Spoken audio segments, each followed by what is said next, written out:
السلام علیکم ورحمۃ اللہ وبرکاتہ۔ قرآن مجید کے ترجمے اور تفسیر کی ایک نئی کلاس کے ساتھ میں اپنے تمام مسلمان بھائیوں اور بہنوں کی خدمت میں حاضر ہوں۔ آج ہم لوگ پڑھنے جا رہے ہیں سورہ الغاشیہ کا ترجمہ اور تفسیر۔ سورہ الغاشیہ یہ بھی مکی صورت ہے اور اس صورت کا نمبر ہے 88۔ اس صورت میں 3 باتیں اللہ تعالیٰ نے ذکر فرمائی ہیں۔ نمبر 1 توحید کے بارے میں کہ بھئی اللہ پر ایمان لے کر آؤ، اللہ کے احکام کو پہچانو، پیغمبر کی باتوں کو مانو، ہے نا۔ دوسرا یعنی اللہ تعالیٰ نے اس دنیا کے اندر بھی ایسی اپنی قدرت کی نشانیوں کو رکھا ہے جس کو دیکھ کر آدمی، جس میں غور و فکر کر کے اپنے خالق اور مالک کو پہچان سکتا ہے۔ دوسری بات اس صورت میں جنتیوں کا تذکرہ ہے کہ جنت میں کیسی نعمتیں ہوں گی، ہے نا۔ اور تیسری چیز جو اس صورت میں ذکر کی گئی ہے وہ یہ کہ اللہ تعالیٰ اپنے بندوں کو اللہ کی طرف لوٹ آنے کا حکم دے رہا ہے کہ اللہ کی طرف لوٹ آؤ، ہے نا۔ اللہ کی طرف لوٹ آؤ، اللہ کو پہچانو، ورنہ آخرت میں نقصان اٹھاؤ گے۔ یہ صورت رسول اللہ صلی اللہ علیہ وسلم کو بہت پسند تھی۔ حضور جمعے کو اور عید کی نماز میں پہلی رکعت میں اس سے پچھلی والی صورت اور دوسری رکعت میں یہ والی صورت کی تلاوت فرماتے تھے، اور جمعے کی نماز میں بعض دفعہ حضور علیہ الصلوۃ والسلام پہلی رکعت میں سورہ جمعہ اور دوسری رکعت میں سورہ غاشیہ پڑھا کرتے تھے، ٹھیک ہے۔ غاشیہ کہتے ہیں بڑی خطرناک چیز جو سب کو ڈھانپ لے، تو اس صورت کا نام بھی غاشیہ ہے کیونکہ غاشیہ قیامت کا ایک نام ہے، کیونکہ قیامت کا منظر اتنا خطرناک ہوگا اور اتنی خطرناک چیزیں قیامت کے موقع پر ہوں گی جو سب کو ڈھانپ لیں گی۔ چلیے اب ترجمہ اور تفسیر ہم لوگ پڑھتے ہیں۔ اعوذ باللہ من الشیطان الرجیم، بسم اللہ الرحمن الرحیم۔ هل اتاک حدیث الغاشیہ، کیا آپ کو قیامت کی خبر پہنچی؟ یہ سوال جو اللہ تعالیٰ کر رہا ہے وہ اس لیے کر رہا ہے تاکہ سننے والے توجہ کر لیں۔ ارے کیا تمہیں معلوم بھی ہے؟ بولتے ہیں نا، ہم لوگ بولتے ہیں ارے کیا پتہ بھی ہے تمہیں؟ تو اس لیے بولتے ہیں بات کی اہمیت کو بتانے کے لیے۔ تو اللہ فرماتا ہے کیا آپ کو قیامت کی خبر پہنچی؟ هل اتاک حدیث الغاشیہ وجوہ یومئذ خاشعہ، اس روز بہت سے چہرے ذلیل و خوار ہوں گے۔ عاملۃ ناصبہ، مصیبت کے مارے اور تھکے ماندے ہوں گے، ہے نا۔ دنیا میں آپ نے دیکھا ہوگا کہ بہت سارے لوگ ایسے ہوتے ہیں جو اپنے خالق اور مالک کو تلاش کرنے کے لیے تمام طرح کی ریاضتیں کرتے ہیں، لیکن وہ اسلام کو فائنڈ نہیں کرتے، اسلام کے سچ اور حق اور باطل ہونے میں کوشش نہیں کرتے، بلکہ اپنے مذہب پر عمل کرتے ہوئے طرح طرح کی ریاضتیں کرتے ہیں۔ میں ایک مرتبہ ایک گاؤں میں گیا تھا تو وہاں ایک سادھو بابا تھے جو 40 سال سے انہوں نے کچھ بھی نہیں کھایا تھا، یعنی ان نہیں کھایا تھا، لیکوڈ چیزوں پر وہ چل رہے تھے۔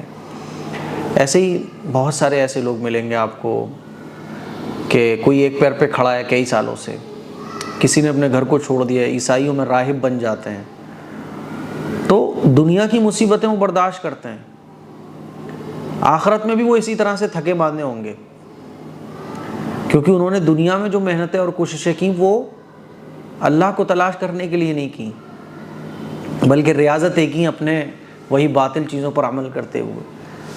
تو اللہ فرماتا ہے کہ چونکہ وہ ایمان سے محروم رہے، حق سے محروم رہے، تو جیسی حالت ان کی دنیا میں تھی وہ آخرت میں بھی ایسی رہیں گے۔ عاملۃ ناصبہ، مصیبت کے مارے اور تھکے ماندے ہوں گے۔ تصلیٰ نارا حامیہ، جو دہکتی ہوئی آگ میں داخل ہوں گے۔ دنیا میں تو خوب محنت کر رہے ہیں، دنیا کی چیزوں کو حاصل کرنے کے لیے خوب محنت کر رہے ہیں، اپنے حقیقی مالک کو پہچاننے کی کوئی کوشش نہیں کر رہے، تو ایسے لوگ کیا ہوں گے آخرت میں؟ بہت سارے چہرے ذلیل و خوار ہوں گے، مصیبت کے مارے اور تھکے ماندے ہوں گے۔ تصلیٰ نارا حامیہ، جو دہکتی ہوئی آگ میں داخل ہوں گے۔ تسقیٰ من عین آنیہ، پیاس لگے گی جب دہکتی ہوئی آگ میں داخل ہو جائیں گے جہنم میں، تو گرمی لگتی ہے، ہم لوگوں کو پیاس لگتی ہے کہ نہیں لگتی؟ تو جہنمیوں کو پیاس لگے گی، اور جب پیاس لگے گی تو ان کو پانی چاہیے ہوگا، تو ان کو کیا دیا جائے گا؟ تسقا من عین آنیہ، ان کو ایک کھولتے ہوئے چشمے کا پانی پلایا جائے گا۔ تصور کیجئے، امیجن کیجئے کہ پیاس لگ رہی ہو، ہلکا سا گرم پانی بھی آ جائے نا تو کیسی طبیعت گھبرا جاتی ہے۔ اللہ فرماتا ہے کھولتے ہوئے چشمے کا پانی پلایا جائے گا۔ اللہ اکبر، اللہ ہم سب کی حفاظت فرمائے۔ یہ جہنم کا حال ہوگا۔ لیس لہم طعام الا من ضریع، ایک خاردار جھاڑ کے علاوہ ان کو کوئی کھانا نصیب نہیں ہوگا۔ آپ نے دیکھا ہوگا خاردار، آپ ایسے سمجھ لو بیری کا درخت ہوتا ہے نا، تو کیسے کانٹے کی ڈنڈیاں ہوتی ہیں، جھاڑیوں کو آپ نے دیکھا ہوگا جس میں کانٹے واٹے لگ رہے ہوں، تو وہاں پیاس لگے گی، کھولتے ہوئے چشمے کا پانی ملے گا۔ بھوک لگے گی تو خاردار جھاڑ کے علاوہ کوئی کھانا بھی جہنمیوں کو نصیب نہیں ہوگا۔ لیس لہم طعام الا من ضریع، ایک خاردار جھاڑ کے علاوہ ان کو کوئی کھانا نصیب نہیں ہوگا۔ لا یسمن ولا یغنی من جوع، کھانا آدمی کیوں کھاتا ہے؟ بھوک کو مٹانے کے لیے۔ کھانا کیوں کھاتا ہے؟ طاقت کے لیے۔ اب جب کھولتا ہوا پانی ملے گا، خاردار کانٹے دار کھانا ملے گا، جھاڑیاں ملیں گی، وہ کھانا کیا ہوگا؟ جھاڑ ہوگا۔ تو اللہ فرماتا ہے لا یسمن ولا یغنی من جوع، جو نہ بدن کو موٹا کرے گا نہ بھوک دور کرے گا۔ اللہ ہم سب کی حفاظت فرمائے۔ وجوہ یومئذ ناعمہ، اب جنتیوں کا تذکرہ ہو رہا ہے، یہ تو جہنمیوں کی حالت ہو گئی۔ جنتی کیسے جنت میں مزے میں ہوں گے؟ اللہ فرماتا ہے بہت سے چہرے اس دن تر و تازہ ہوں گے۔ وجوہ یومئذ ناعمہ، اس دن بہت سے چہرے جو ہیں نا وہ تر و تازہ ہوں گے۔ لسعیہا راضیہ، وہ اپنے اعمال سے خوش ہوں گے، کیونکہ انہوں نے اعمال ایسے کیے ہوں گے کہ ان کو پاس کر دیا جائے گا، ان کے لیے جنت کا فیصلہ ہو جائے گا، وہ اپنے اعمال سے خوش ہوں گے۔ فی جنت عالیہ، اور جنت کے اونچے مقام پر ہوں گے، اور بلند و بالا جنت میں ہوں گے۔ بلند و بالا جنت، جیسے آپ نے بہت اونچا محل بنا ہو تو اس کو اچھا سمجھا جاتا ہے، بہت اونچی بلڈنگ بنی ہو تو بلند و بالا وہ جنت میں ہوں گے۔ لا تسمع فیہا لاغیہ، اور وہ جنت کیسی ہوگی کہ وہاں کوئی بیہودہ بات نہیں سنیں گے، کوئی گندی بات وہاں نہیں ہوگی۔ فیہا عین جاریہ، اور اس جنت میں بہتے ہوئے چشمے ہوں گے۔ آپ دنیا کی نہر دیکھ لو کتنی خوبصورت لگتی ہیں، ہے نا؟ جنت کی نہر، جنت کے چشمے کتنے خوبصورت ہوں گے۔ اللہ فرماتا ہے اس میں بہتے ہوئے چشمے ہوں گے۔ فیہا سرر مرفوعہ، اونچے اونچے تخت ہوں گے۔ آپ نے دیکھا ہوگا کہ بادشاہوں کے محلوں میں جو تخت اور تاج، بیٹھنے کی چیزیں کتنی خوبصورت سیٹ ہوتی ہیں نا، تو یہ دنیا کے لوگوں کی بنائی ہوئی چیزیں ہوتی ہیں۔ جنت اللہ کی بنائی ہوئی، جنت کو اللہ نے بنایا ہے، اور اس جنت کے بارے میں آتا ہے کہ آنکھ تصور نہیں کر سکتی۔ دنیا کا بڑے سے بڑا انجینئر، دنیا کے سارے انجینئرز مل کر ایسی چیز کو بنا نہیں سکتے، اس کی ایک جھلک نہیں بنا سکتے۔ تو اس میں بہتے ہوئے چشمے ہوں گے۔ فیہا سرر مرفوعہ، اونچے اونچے تخت ہوں گے۔ وَأَكْوَابٌ مَوْضُوعَةٌ، اور قرینے سے، قاعدے سے رکھے ہوئے برتن ہوں گے، پیالے ہوں گے، کھانے پینے کی چیزیں جس میں کھائی جاتی ہیں وہ چیزیں ہوں گی، برتن پیالے وغیرہ۔ وَنَمَارِقُ مَصْفُوفَةٌ، اور ایک لائن سے رکھے ہوئے تکیے ہوں گے۔ یہ اللہ جنت کی خوبصورتی کو بیان فرما رہا ہے، ایک لائن سے رکھے ہوئے گاؤ اور تکیے ہوں گے۔ وَزَرَابِيُّ مَبْثُوثَةٌ، اور ہر طرف پھیلے ہوئے قالین ہوں گے، سب طرف بہترین قالین ہی قالین۔ سعودی عرب جاتے ہو نا، مکہ مدینے، قالین کو دیکھ کے کیسے رال ٹپکتی ہے، ہو اتنا خوبصورت قالین، اتنا خوبصورت قالین۔ اللہ فرماتا ہے ایسے گاؤ تکیے لائن سے رکھے ہوں گے، چشمے بہترین طریقے سے جاری ہوں گے، اونچے اونچے تخت ہوں گے، اور ہر طرف پھیلے ہوئے قالین ہوں گے۔ یہ جنتیوں کی جنت کا حال اللہ تعالیٰ نے بیان کیا۔ اب اللہ تعالیٰ انسانوں سے خطاب کر رہا ہے، ارے بھائی یہ جنت کو لے لو، اور اللہ کو پہچاننا چاہتے ہو نا تو یہ دیکھو اونٹ کو، یہ دیکھو آسمان کو، یہ دیکھو اللہ کی قدرت کی نشانی ہے کہ اللہ نے کیسے آسمان کو بنایا ہے، کیسے اونٹ کو بنایا ہے۔ افلا ينظرون الى الابل كيف خلقت، کیا وہ لوگ اونٹ کو نہیں دیکھتے کہ کیسے پیدا کیے گئے ہیں؟ اونٹ کی مثال اللہ تعالیٰ نے اس لیے دی کیونکہ اونٹ جو ہے نا وہ عرب کے لوگ استعمال کرتے تھے، اور اونٹ جو ہے نا وہ ریگستان کا جہاز بھی اونٹ کو کہا جاتا ہے، اور اونٹ کے اندر جو ہے نا ایک ہی ساتھ بہت ساری خوبیاں ہیں جو اور جانوروں میں نہیں ہیں۔ اونٹ کو آپ دیکھو تو وہ اپنی سواری کو بٹھانے کے لیے بیٹھ جاتا ہے، اور اس کو پانی کی ضرورت نہیں پڑتی ہے، اور اس کے پیر جو ہے نا وہ مخملی ہوتے ہیں تو ریگستان میں بہت اسپیڈ کے ساتھ بھاگتا ہے۔ اور بھی بہت ساری خوبیاں ہیں، کبھی گوگل کیجئے گا آپ، میرے تو اس وقت یہ 4-6 ذہن میں آئیں۔ اونٹ کی بہت خوبیاں ہیں، یعنی آپ ایسے سمجھ لو کہ کئی جانوروں کی ساری خوبیاں وہ اونٹ کے اندر جمع ہیں۔ اونٹ کا گوشت کھا بھی سکتے ہو آپ، اونٹ دودھ بھی اونٹ کا پی سکتے ہو، ہے نا؟ تو یہ بہت ساری خوبیاں ہیں۔ اونٹ کے اندر طاقت بہت ہوتی ہے، وہ ایک وقت میں بہت دور تک آپ کو لے جا سکتا ہے۔ تو اللہ نے اونٹ کی مثال دی، کیا وہ لوگ اونٹ کو نہیں دیکھتے کہ کیسے پیدا کیا گیا ہے، کہ اللہ نے کیسے اس کو پیدا کیا ہے؟ اونٹ کو دیکھو آپ۔ وَإِلَى السَّمَاءِ كَيْفَ رُفِعَتْ، اور آسمان کو کہ کس طرح سے اللہ نے آسمان کو بلند کیا۔ دیکھو آسمان کو، اس آسمان سے کوئی پار نہیں جا سکتا، دیکھنے میں لگے گا بہت نیچا ہے، اور جب اس آسمان پر جانے کی کوشش کرو تو اس کو پار ہی نہیں کر سکتے آپ۔ کبھی آپ پڑھو کہ یہ یونیورس، اس کی لمبائی چوڑائی کتنی ہے، یونیورس سرچ کرو، یونیورس کتنے کلومیٹر کے دائرے میں پھیلا ہوا ہے، کروڑوں اربوں سال راکٹ کی سپیڈ سے بھی اگر چلا جائے نا تو یہ یونیورس ختم نہیں ہوتا۔ اسی کو آسمان کہا جاتا ہے۔ اس آسمان کی کوئی لمبائی چوڑائی نہیں ہے، ختم ہی نہیں ہوتا یہ آسمان کو اللہ نے کیسے بلند کیا، دیکھنے میں لگے گا یوں نیچا ہے اور ہے اتنا دور، اور کیسے اللہ نے بغیر ستون کے، بغیر کسی پلر کے اس کو سادے رکھا ہے۔ تو اللہ فرماتا ہے آسمان کو دیکھو کہ اللہ نے کس طرح بلند کیا۔ وَإِلَى الْجِبَالِ كَيْفَ نُصِبَتْ، اور پہاڑوں کو کہ کیسے کھڑے کیے گئے۔ پہاڑوں کو دیکھو، یہ بڑے بڑے پہاڑ کیا خوبصورتی اور کیا بہترین انداز میں کھڑے کیے گئے۔ وَإِلَى الْأَرْضِ كَيْفَ سُطِحَتْ، اور زمین کو کہ کیسے بچھائی گئی۔ اس زمین کے بارے میں پڑھو کبھی گوگل کر کے، تو آپ کو پتہ چلے گا جیسے جیسے سائنس آگے بڑھ رہی ہے ویسے ویسے اللہ کی قدرت کے نظارے کھل کے انسانوں کے سامنے آ رہے ہیں۔ فَذَكِّرْ إِنَّمَا أَنْتَ مُذَكِّرْ، اب اللہ فرما رہا ہے اے پیغمبر آپ نصیحت کرتے رہیے، اسی لیے کہ آپ تو صرف نصیحت کرنے والے ہیں۔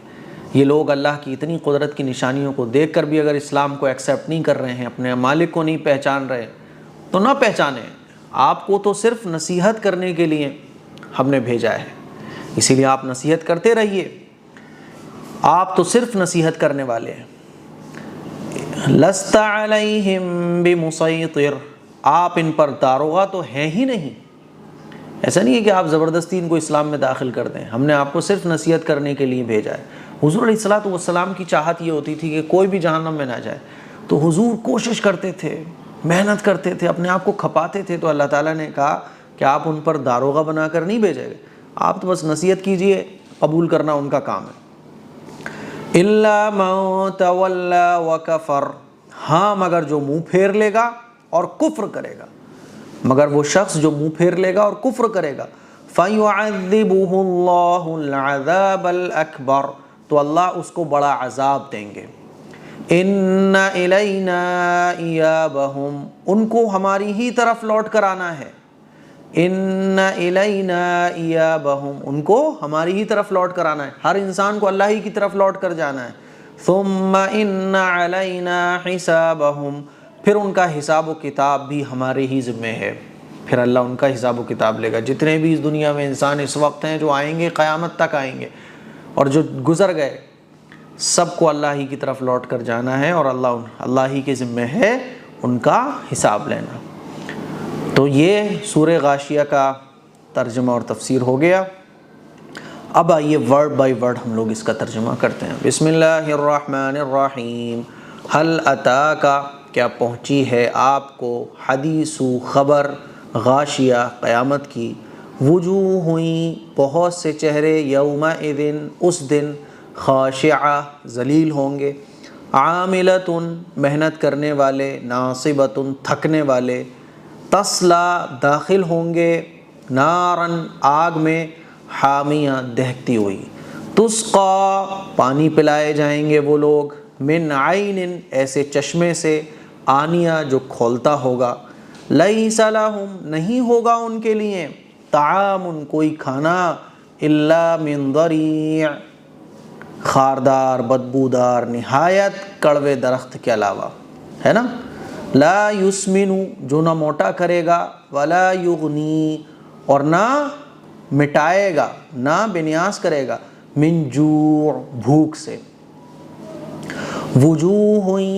دوسرے بہت سے چہرے، یومئذ اس دن، ناعمہ خوش و خرم ہوں گے، مزے میں ہوں گے، لسعیہا اپنی کوشش پر، راضیہ خوش ہوں گے، فی جنت باغ میں، عالیہ اونچے درجے کے باغ میں ہوں گے، لا تسمعوا وہ نہیں سنیں گے، فیہا اس جنت میں، لاغیہ کوئی بھی فالتو اور بکواس بات، فیہا عین اس جنت میں چشمہ ہوگا، جاریہ بہتا ہوا، فیہا اس میں، سررم چارپائیاں ہیں، مرفوع عالیشان بیڈ ہیں، آپ بیڈ بھی کہہ سکتے ہو، ٹھیک، مرفوعہ اعلیٰ درجے کی، وَأَكْوَابٌ اور پیالے ہیں، برتن ہیں، موضوعہ قرینے سے سلیقے سے رکھے ہوئے، وَنَمَارِقُ اور تکیے ہیں، مصفوفہ لائن سے لگے ہوئے، وَزَرَابِيُّ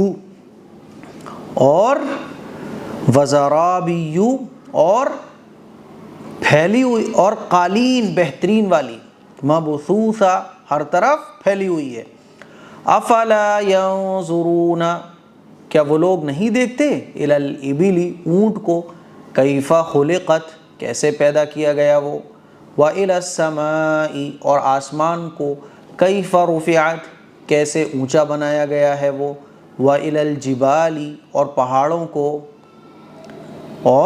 پہاڑوں کو نصبت کیسے کھڑے کیے گئے وہ، وَإِلَى الْأَرْضِ اور زمین کو، كَيْفَ سُطِحَتْ کیسے پھیلائی گئی ہے وہ، ہے نا۔ چلیے آگے دیکھیے، فَذَكِّرْ تو آپ نصیحت کیجئے، اِنَّمَا أَنْتَ بے